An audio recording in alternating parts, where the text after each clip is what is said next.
Lier, linnukane, kus sinu pesakane, kuiva kuuse tukka metsas kuusje kuiv kuusk, vana mies raius maha kuusje vana mies, suuri pellu peenra päälle kuusje pellu peenar, karuputket kasvis päälle kuusje karuputket, noor neiu niitis maha kuusje noor neiu, kivipuussa kikkumassa, jahupuussa jahvamassa, kuusje kivipuu, kuusje jahupuu, vesi vei kivipuu, vesi vei jahupuu.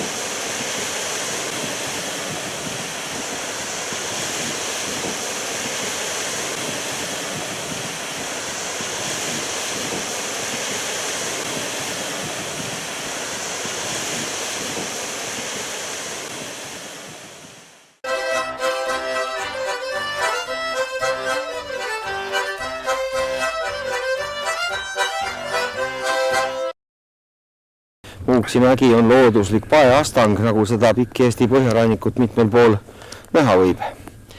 Ja siia mäe otsa tõusmise põhjuseks on see, et Muuksi mäelt paistab väga hästi kätte Juminda poolsaare läänekallas. Juminda poolsaar siis Kolgaranna kodupaik. Kolgaranna rahvasaatus on olnud tihedalt seotud merega. Üks tõsisemaid katsumusi Kolgaranna rahvale, nagu Eesti rahvale, oli teine maailmasõda. Juminda poolsaarelt, sealsetest küladest läks sõjaaegu palju mehi paatidega üle mere. Ja mitte ainult mehi, vaid pärast 1944. aastal ka peresid. Mehed läksid Soome, teenisid jalaväeregimendis 200, ehk olid siis Soome poisid. Ja hiljem, kui kodumaal asi pööras päris halvaks, siis mindi sealt edasi Rootsi. Ja üks näide selle kohta, mis sai inimestest, kes olid kodust sunnitud põgenema, on Leesi külast Kadapiku Jaakobi talust pärit Väino Esken. Tema oli siis tüüpiline kolgarandlane, kes teenis Otter 200 ning hiljem läks edasi sealt Rootsi, elas kogu oma elu Rootsis. Olles kodumaast nii kaua aega lahutatud, aastakümneid, oli ta kogu aeg siiski mõtetes kodus ja kui said võimalikuks kontaktid kodueestlaste ja väliseestlaste vahel, siis tema kohta on teada, et ta ühendas kogu oma vaba aja Rootsis Eesti ajaloo ja oludega tutvumisele ja kodukoha Leesi küla ajaloo talletamisele. Kui Väino Esken 2009. aastal Rootsis suri, siis jäi temast maha väga suur raamatukogu, mida inimene oli elu jooksul kogunud ja üsna suur arhiiv materjalidega, mida ta oli samuti uurijana talletanud. Oma testamendis avaldas ta soovi, et kogu tema raamatukogu ja arhiiv saaks antud üle Kuusalu vallale, sest Kuusalu vald on see omavalitsus, kus Leesi küla täna asub. Kuusalu vald võttis tema pärandi vastu ning Kuusalu raamatukogus on avatud eraldi 2 ruumi Väino Eskeni arhiivmuuseum. Üks karp 7 arhivaaliga on puhtalt siis Leesi küla ajaloost. Ka selles filmis paljudki, mida öeldakse ja mida Kolgaranna kohta väidetakse, pärineb Väino Eskeni poolt kirja pandud materjalidest siin arhiivis.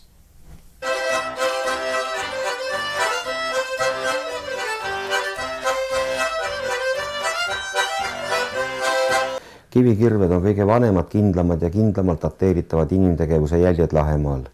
Õigupoolest sellest ajast saab alustada Lahemaa asustusajalugu.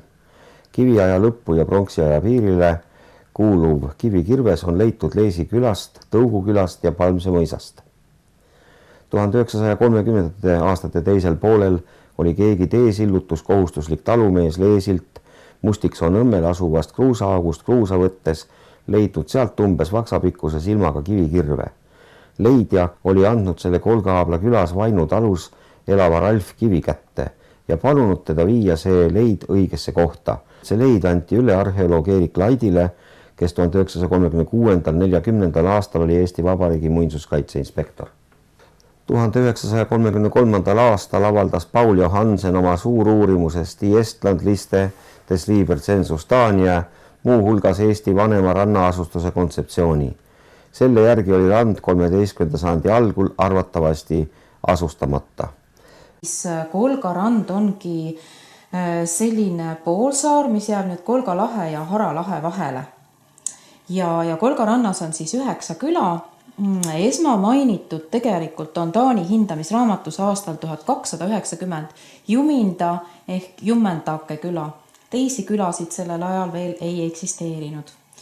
Nüüd 1517 ilmuvad järjest Kolga randa Kiuabla, Habel laht on kirjutatud siis vana nimi, Leesi ehk Leisi, Tammistu.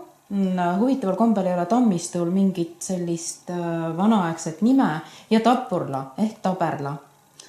Tunduvalt hiljem 1580 on mainitud Virve ehk Virvellit ja nüüd 1586 Pedaspea ehk Pedispää ja kõige hilisem küla on siis Hara küla 1637 ehk Harra.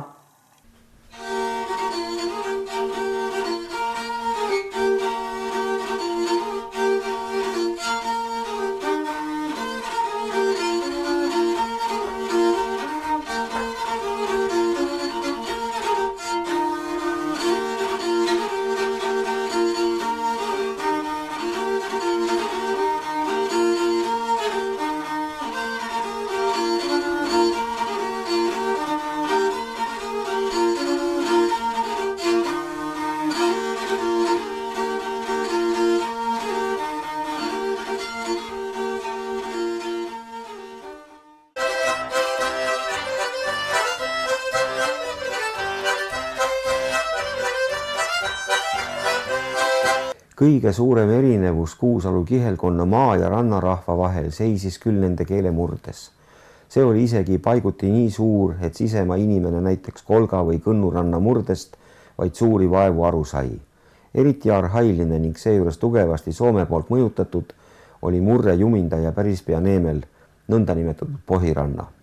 Pohirannat räägiti 1930. ringis Kolga rannas Juminda poolsaarel enam või vähem puhtalt 7 külas. Jumindal, Tammistul, Leesil, Kiuablas, Kolga-Aablas, Tapurlas ja Virvel. Herbert Tampere on toonud Juminda neeme Pohiranna murde kohta järgmise võrdlemisi lihtsa näite. Vergud odime velga ja eks velg ole viera oma, vaade torm vei kaik ja jät meid ilma.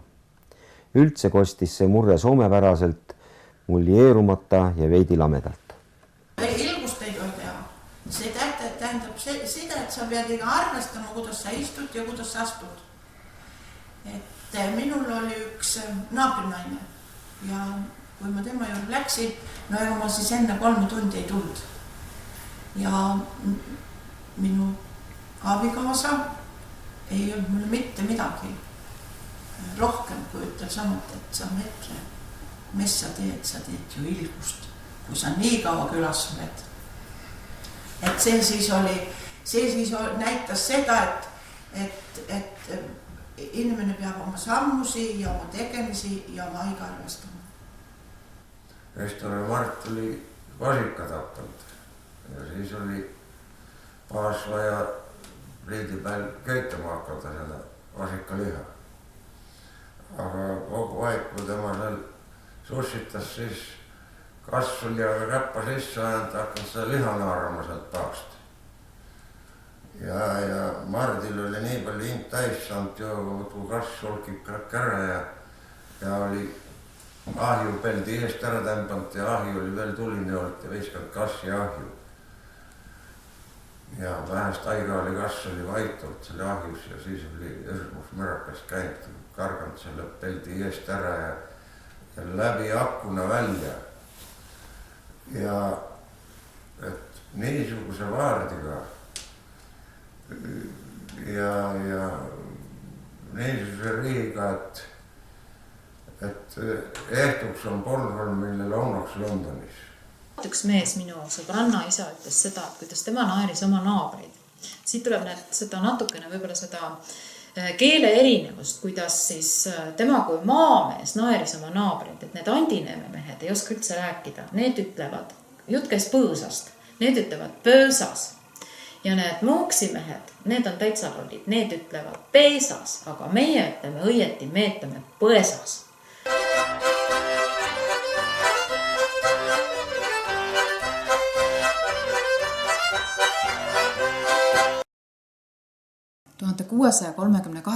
aastal on tulnud piiskopilt käsk Kuusalu kirikusse, et lapsi peab käima külades loetamas ja kontrollimas rahva haridustaset. Ja ongi siis välja toodud erinevates külades, erinevate pastoraatide juures, kirikute juures, kes on siis need pastorid, kes käivad külast külla, perest peresse ja vaatavad, kontrollivad laste lugemisoskust. Juminda külas on selleks meheks olnud 1795 selline mees nagu Nikola Heinrich. Kolga ranna esimene külakool või ütleme rahvakool on siis olnud Leisi kool, mis on avatud aastal 1867. Ja Leisil siis õppisid päris mitme küla, ümbruskonna küla lapsed. Tegelikult oli ka ruumipuudus ja otsustati, et tuleb ehitada uus koolimaja. Selleks oli juba 1904. aastal Kolga paemurrust, Muuksi paemurrust paekivi murtud ja otsustati, et vähemalt 60-70 õpilase tarvis on ehitada vaja uus koolimaja, mis ehitatigi siis nüüd Leisi külla. Ehitamist alustati 1908. Et Leisi külakooli esimene õpetaja oli Robert Reimwald.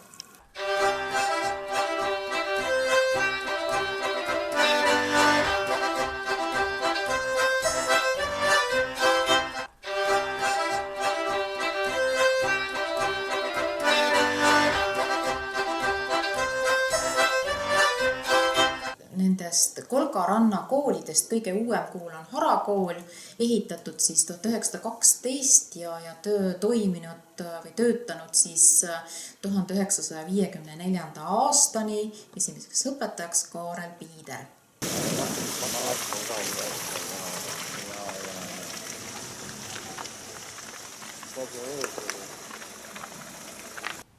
Kaks esimest talve käisin Konnus. Onu oli Konnu kooli direktor ja siis kävin siellä koolis. Kuidas me kävimme? No, ottasime oma kotit selga ja tulimme sealt, sa tiied küll, sealt väravast tulimme välja ja kotid olid õlal ja tulimme Liesile. Tulitte jalgsi? Jalgsi. Õige arva, kui siis üks senior kui Siiberg või see ottas seal Kolgaplast piima vasta. See oli ka minu vanaema venna poeg ja siis vahest saime, see oli obusega, siis saime obuse peale ja mina oma kahe vennaga. Ja siis seal oli toisi poissa ka, ja Sturmi poissid. Olev oli. Ja. Aga nii kanged olimme ka, et ühtegi päeva ei puudunud. Vahest oli siiamaani lumi. Nüüd ma olen suur ja pikk, aga siis ma olin niisugune pisukene. Ja küll oli siis, taluvaid või tiesid ei ajad ju keegi lahti. Siis obustega käidi, siis käidi sealt majade tagant ja kust. Koolis käimisega vaeva küll nähti, ka seda ei saa öelda. Kui meie käisime Liesi koolis, meie Kiijuaplast käisime ju, võtsime oma messukit selga ja tulime siis Liesile kooli. Ja siis laste asi oli ju, ega siis mööda suurt tied oleks olnud pikk käia, aga igalt poolt olid otse tied, käisime ikka metsast läbi. Sealt, eks Sebaliival või siin, mis see liiv on, sealt tuli otse tie kohe Liesi siia üles koolimajasse. Mina siin all koolimajas ei käinud. Ma käisin Kõnnus, käisin 2 esimest klassi. Poisid ei kiusanud meid. Need igatahes me tulime Kiiaplast poistega seltsis ilusti kooli ja tüdrukuid ei kiusatud. Nii palju kui mina mäletan seda. Et see kool on ehitatud 1912 ja Stenbocki maade peale ja Stenbocki käest on saadud materjal ja maa ja ehitust juhtisid on lugeda Kolgaküla mees Jüri Sommer. Kool kestis 1954. aastani. Tipphetkel vist oli siin 54 õpilast. Minu kätte siis sattus ta 96. aastal valla oksjonilt ostsin.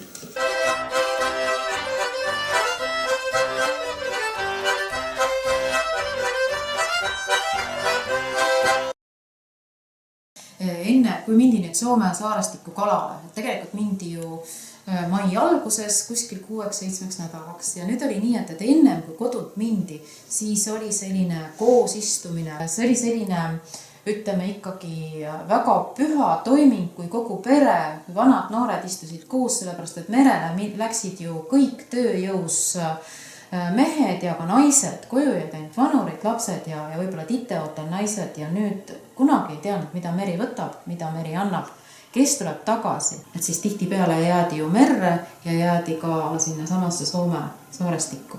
Räägi, kas sa merel ka oled käinud?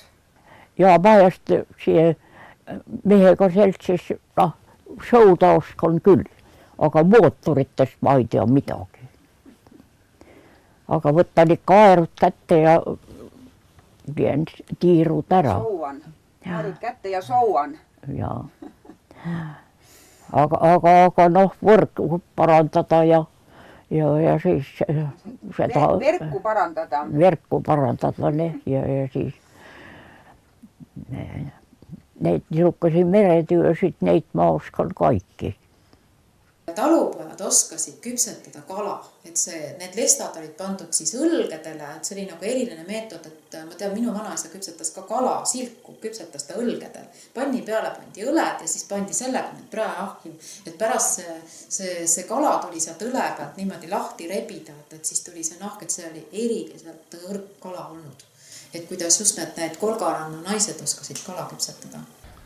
Hirmus palju tuli kala aprillikuus, siis kui jää hakkab ju sulama ja jää läheb pehmeks ja terve Eesti põhirand oli kohal Kakumäest Toilani saadik.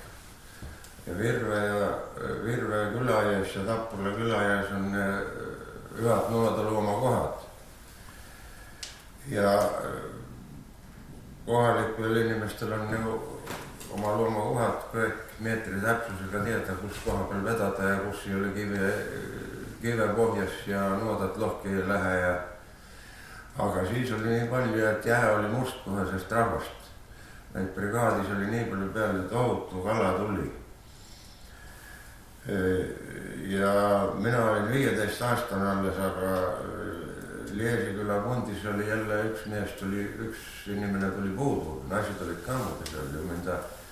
Mõnda pundis oli üks naine Pärtli Linda oli ja Liesilt oli järge mahtas neid kirku korvalt. Kala tuli nenda palju, et 2 tonni, kui ma nüüd mälestan õieti, ikka 2 tonni laaditi hobusele pääle korraga, mis tuli randa vedada siis. Ja siis mina sain ka oma koorma pääle ja öeldi, et mene otse. Ja seal Virve Voljunuki ligidal siis hobune vajus sisse. Aga käsud olid antud ja umetetud kõik, et Soome buss on veel hobuse rangiroomat läbi lõikada või hobune sise vajub, et hobune kõigepealt tuli ära päästada. Alujast meest ei olnud nii hullu veel, seda tuli rokult, aga ja siis Trevoski niimoodi, et palju seal oli, 300 meetri eemal või niimoodi sellest noodalooma kohast ja Raginaga hobune vajus läbi, aga seal oli jumala on, et ilmutu suur kivi oli all, niisugune poolpiltune ja hobune jalgupidi kive peale. Ja regi jäi tiibujaga jälle kandama ka, nii et see koorim jäi ka veel jää peale. Ja mina ei mälesta nüüd, kas siis ma jõudasin need rangiroomat ja Sedelga ja Maulasriimat läbi leikada ei jõudanud, aga ma hakkasin abi pidama ja mehed jooksid ruttu juure ja kõik saime puhtalt käde, hobune tõmmati välja ja no hoost ei tohtinud ju uputada, see oli väga hullem asi, siis oleks kohtu alla antud, kui kulusi hobusid ja kõik. Oli tempramist ja tegemist.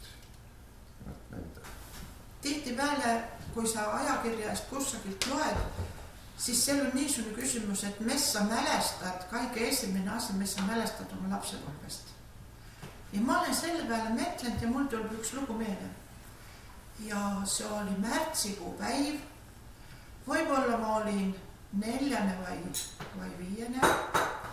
Ja see oli õige ilus päiv. Päike paistas ja lumi sätendas akkunõie taga ja mehed olid kogunenud meile. Istuti ja voodeti ja vaiti, senda tuul oli keerdanud ja oli hirm, et jah hakkab kohe menema ja nootas ei saaki kädel. Ja siis äkitselt tuli üks teade. Ja see oli niisugune teade, kus öeldi, et Stalin on surnud. Ja kõik tardusid. Ja minul on niisugune mälestus, et Aardjan nuttas. Ja tagantjärele ma olen mõtlenud, et miks tema nuttas ja miks minul väikase lapsena, rannalapsel, kes Staliniga ei ole mitte mingisugust pistamist, miks minu mälestus, esimene mälestus rannast ja kalameestest peab olema niisugune. Aga ma siiski mõtlen, et tuul ei keerdanud ja nad oodid ja vahtisid ja said oma noodad ära tuua. Et kevadepoolsel ajal oli üldse samat, et muualt kadus kala ära. See kala tulid siis sinna virvele ja kõik ei käinud ka öösel kodu. Tapurlamehed mõned ja jundamehed ja leesimehed. Et meil oli külas niisusi maju, kust soda oli mehed ära veed ja olid naised üksi ja oli rohkem pruumi ja seal nad said siis ööd olla. Niisugune mälestamine on minul ühest talvest ja ühest noodapüügist.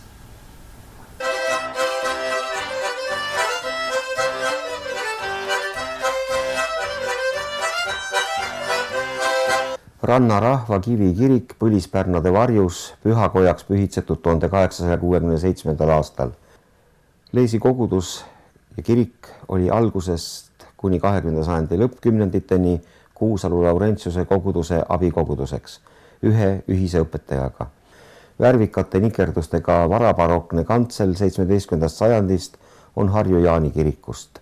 Sama vana rahapakk ning rustikaalsed 300-aastased maalid on hävinud Juminda kabeli pärandus. Siin käsitletaval ajajärgul oli Leesi kirik Kuusalu koguduse abikirikuks. Kirikus peeti jumalateenistusi kirikupühadel aastaringselt. Kirikus puudus küte, pimedal ajal toimus teenistus küünlavalgusel. Ei olnud kuulda, et jumalateenistus oleks kunagi ilmastikulistel põhjustel ära jäänud. Oli ikka inimesi, kes igasuguse ilmaga kirikusse ilmusid. Surnuaja püha oli väga tähtis ja rahvarikas kokkutulek, kuhu kogunes rahvast kogu Juminda poolsaarelt ning kus esines muusikalisi ansambleid ja soliste.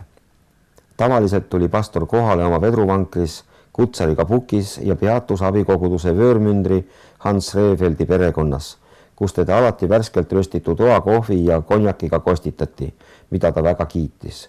Seevastu olevat pastor kurtnud, et sigari läitmiseks pidanud ta alati õue minema. See olevat olnud pereproua nõue. Muide, nii pastor kui vöörmünder olevat olnud hernhuutluse pooldajad. Tavalistel pühapäevadel hoolitses jumalateenistuse läbiviimise eest vilunud luterlik jutlustaja, kes luges päevakohaseid tekste jutluse raamatust ning juhtis jumalateenistust koostöös organisti, orelitallaja ja kirikulistega.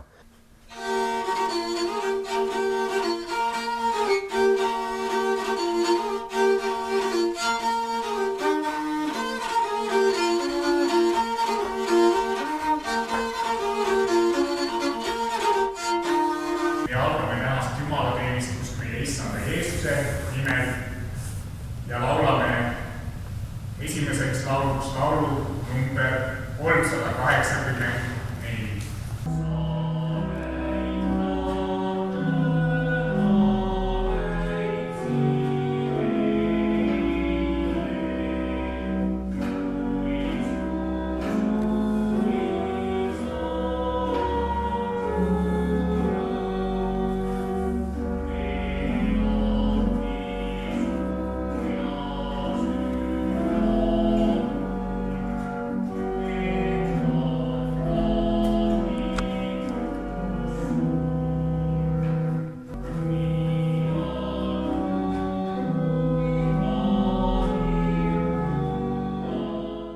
Kõige väeline, igavene Jumal on Jeesuses Kristuses meie peale valastanud ja annab meile tema pärast kõik meie patud andeks.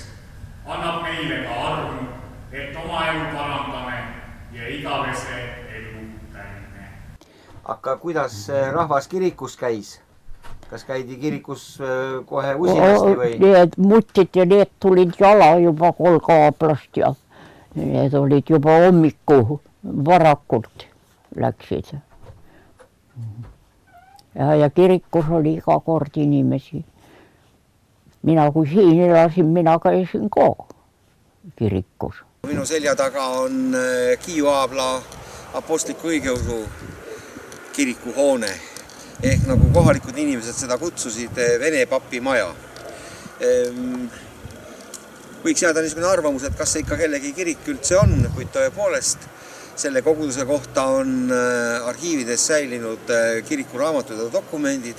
Siin tõesti on töötanud kogudus ja vanemad inimesed, kes veel mäletasid, need on rääkinud ka lugusid sellest, kuidas siin pühapäevakooli õpetust anti, et kas see on nüüd tõsilugu või on see väljamõeldis, aga olevat toimunud pühapäevakoolis siis nõnda, et kui lapsed tulid kokku, oli keeratud uks selja taga kinni, et nad mitte enne ära ei läheks, kui tänane pühapäevakooli õpetus on jagatud.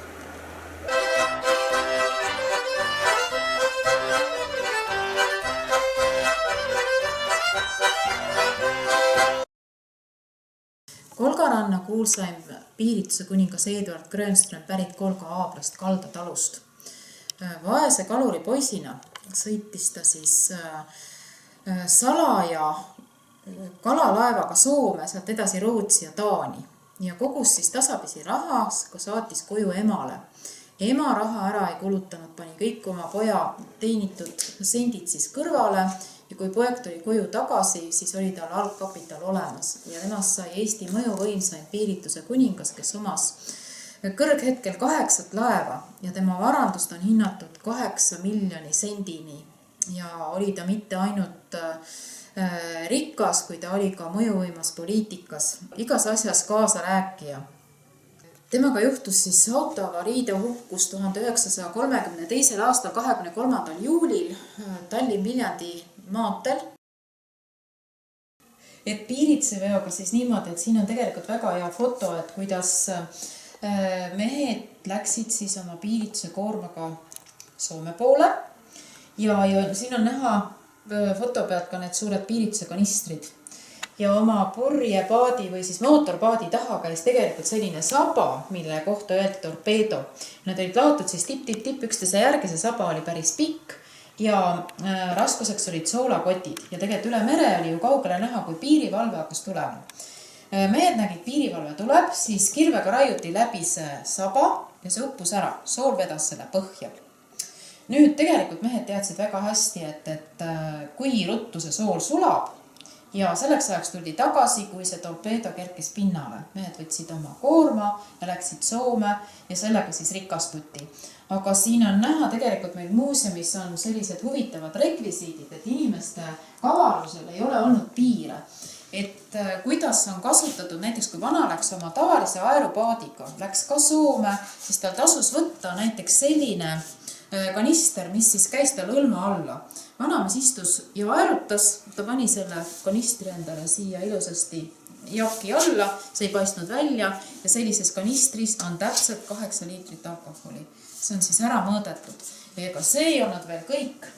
Tema naine istus siis teiselt pool, tema vastas ja temal olid siis sellised siis kanistrid ja siin on täpselt liiter, ma mõõtsin selle ära ja see käis siis nüüd ilusasti täpselt samamoodi hõlma alla ja sellega kokku siis oli nendel 10 liitrit alkoholi, kui mindi siis Soome. Et ma loomulikult ei tea, mis see maksis, aga see tasus võtta see kaasa. Minu vanaema ja vanaisa, need ei sallinud seda piirituse vedu, et siia pidi olema ülekohtune asi. Aga see piirituse kuningas või see Eduard Grönström, siia oli minu vanaisa vennapoeg. See Kaldajeedi või kuidas seda kutsuti. Nikolai Kultase isa oli siis siin Leesil üks 3 mehest, kes seda piirituse vedu siin organiseeris end algul. Vahele jäämis on olnud ja laskemist siin ja no piirivalvus oli vähe. Oksal oli piirivalve Kardun ja Jumindal oli Eesti ajal Kardun ka. Siis kui jälle ütleme Soome poolt paadiga tuldi, siis mõistmehed passid, kus üks piirivalve on ja kus toine on ja siis anneti laternojega ja taskulampijaga märku ja siis kuhu randa tulla ja Tammiste külast on üks Jaani Almar oli, tema on siin haavada saanud, piirivalve last ja jalga haavada saanud ja 2 korda vahele ja 2 näituseks. Minu isa ka rääkis, et tema on ka 2 korda Soomes käinud, aga mees asja pärast hobustega käidi siis üle jää. Paati veeti taga, kui on sulavesi vahepeal, siis toostati hobune paati ja niimoodi mendi nendest lahtistest kohtadest üle. Aga seda ei räägitud mulle kordagi pärast seal, tema seal 2 korda käis, aga see oli senna ajal just, kui see piirtuse vedu oli, see ikka siis sellega seoses on.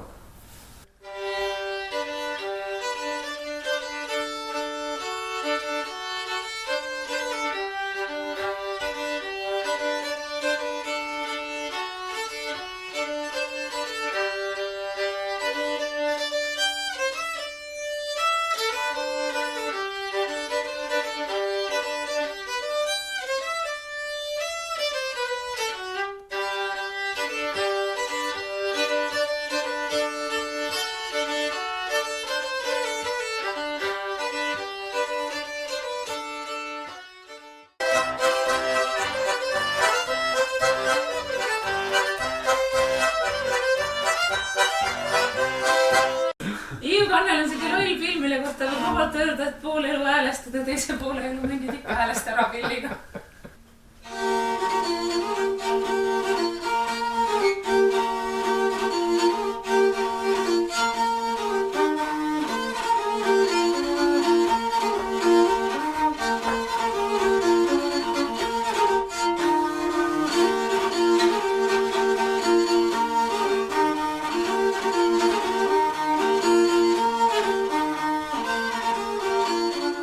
Erinevus on võib-olla selle maise maarahva ja rannarahva vahel ongi see, et kui kirik tegelikult käskis hävitada ära kõik kiiged ja raiuti maha küladest kõik kiiged, siis rannas olid need kiiged alles ja need, minu meelest need kiigeplatsid ja eriti Leisil ja minu meelest erinevus on veel see, et kui abielu naistel täielikult kiigel oli käimine keelatud, siis rannas tegelikult käisid ka abielus naised ja rannakarjad, karjamaad olid väikesed, see tähendab, ja külapoisid ja tüdrukud tegelikult käisid karjas, siis enamus oma laulude ja tantsude repertuaarist nad õppisid juba karjas käies. Ja sealt tulid juba need lauluoskused ja seda siis nüüd koos kiigel ka lauldi. Ja minu meelest on see ka veel tore, et just kui maine maarahvas valis oma naisi võib-olla tugevuse ja sääre paksuse järgi, kes jaksab teha rasket maatööd, siis Kolgaranna tüdrukutes need, kes oskasid ikkagi ilusasti laulda ja kiigel esinesid, et vaat need olid head naised, et neid valiti endale meelsamini naiseks.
jah, rahvatantsu ma käisin ka mitu aastat tantsimas, teistele õpetamas. Ma olin sel ajal niisuke pikk ja peen ja siis mul olid ka poisiriided. Need olid ikka segapaarid, kes olid pikad ja peened, neile alati panin mehe püksid jalga ja valge pluuse selga ja vesti ja siis käisime niiviisi esinemas. Kas te laulate veel, ei laula? Mina ei ole suur laulja, küsige tütre käest laulusi. Mina ei laula enam, ennemalt käisin kooris küll ja aga nüüd ei ole minust enam laulu inimest. Siis kui ma olin umbes 9-aastane, käidi filmimas vanu rahva ja rannarahva kombeid. Ja sealt on mulle meele jäänud see rannakeelne laul. Nii et ma nüüd selle siis laulan teile. Notku neulakane, notku neulaha silmakane, ääräp kaduhus neulakane, ääräp neulaha silmakane, neula nurmele kaduksie, kanar pikkuhu krapsatie. Suuremad kogunemise kohad ja ajad olid ju suved, et siis olid lapsed vabad ja tegemist oli palju. Ja ega laps ei tunneta ära seda muret ja vaeva, et oli küll künnetud maa, aga sellest meie ei pidanud midagi, et meie mängumaa hakkas ühest rannast ja lõppes toisest rannast. Ja kui ma nüüd selle tagasi mõtlen ja kui ma olen oma ealistega seda rääkinud, siis mulle tundub, et seda vabadust ja seda mängumaad oli küll ja küll. Et mets ja meri ja maa oli meie päralt. Ja küla esimene maja, selle talu nimi on Kingu, see jäi tühjaks. Sel oli õnnetu saatus, et inimesed kadusid ära ja need, kes järele pidid ära kolima sealt. See jäi tühjaks ja siis meie hakkasime seda asustama. Ja see asustamine oli siis niisugune, et me tegime seal omale tantsuetud. Pillimehed olid oma poissid. Üks mängis vähe paremini, toine nii hästi ei mänginud, aga kelgus ka. Ja siis pärast oli juba grammofon ja sinne siis kogunetti ja kebusteti tantsida. Et see oli päris ilus. Et oli näitering ja oli rahvatants ja olid ka pidud. No piduega oli niisugune tore lugu, et saal oli puhtaks pestud. Toolid oli pandud siis saali ääre, ne olid kõik ümber saali, kui tants hakkas. Ja kõik plikkad istusid tooli peal, truuvist ükstoise korvas ja ootasid. Ja poissid tulid ovest, vahtisid ukse vahelt. Kui meeldis, tuldi tantsima, kui ei meeldi, ei tuldud. Ja plikkad ootasid ige. Nii ka ootasid, kui tuldi. Ja siin oli koristaja üks armas proua, üks Miguri Metta. Ega tema liiga vara minema ei mend.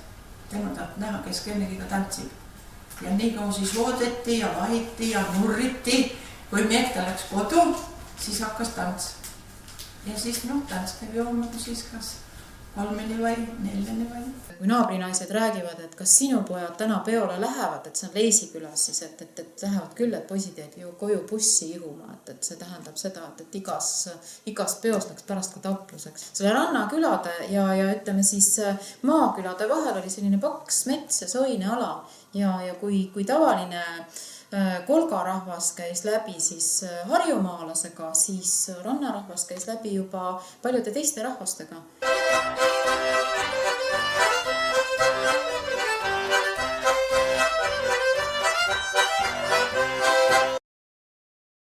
See on siis see Katapiku Jakobi tükk, mille Väino Eskeni vanaema Kolga mõisnikult välja ostis kus ta üles kasvas ja kus ta siis oma noorepõlve kõik elas ja kus ta lõpuks ka üle mere läks. Huvitav on see, et kui üldiselt oli ikkagi 19. sajandil ja 20. sajandi alguses Eesti peredes väga palju lapsi, siis Väino Esken oli oma pere ainukene laps, polnudki rohkem. Ja kogu pere läks Rootsi, ema läks Rootsi, isa läks Rootsi, Väino läks Rootsi, kõik, mis oli kodus, kõik jäi maha. Maja oli siis kolhoosi ajal tehtud vist, ma ei tea, kolhoosi kontoriks ja pärast oli seal mingisugune kütteladu olnud. Ja siin on siis veel üks dokument Kadapiku Jaakobi, ühest Kadapiku Jaakobi krundist. 44. aastal ta oli Eestis korraks Soome poistega ja siis põgenes siit pärast jälle ära. Aga ta oli liikunud kuskilt sealt Märjamaa kandist või kuskilt läbi metsade Kolga ranna poole, et panna sügise poole uuesti plagama, aga venelased olid sees juba ja olid ta siis kinni pidanud. Aga temal ei olnud mundrit seljas olnud, oli küsitud, et kes sa oled või mis sa oled ja siis ta oli nendele vene patrullidele midagi seletanud, vene keelt ei osanud ka hästi. Ja siis siin kuskil on nüüd üks dokument, ma ei leia seda kindlasti üles, vihikust välja rebitud leht, ruuduline leht, kuhu on venelaste käega kirjutatud, et Tavaris Esken propustit. Vot siin ongi see kuulus paber, et propustit Tavaris Esken tamoi terevnju leesi.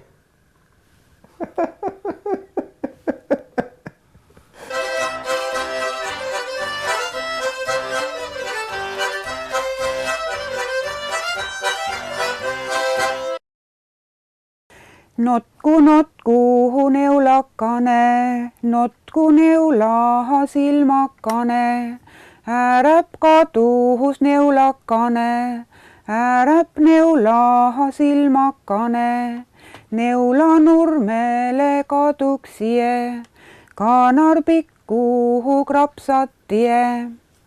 Notku neulakane, notku neulaha silmakane, ääräp kaduhus neulakane, ääräp neulaha silmakane, neula nurmele kaduksie, kanar pikkuhu krapsatie. Notku neulakane, notku neulaha silmakane, ääräp kaduhus neulakane, ääräp neulaha silmakane.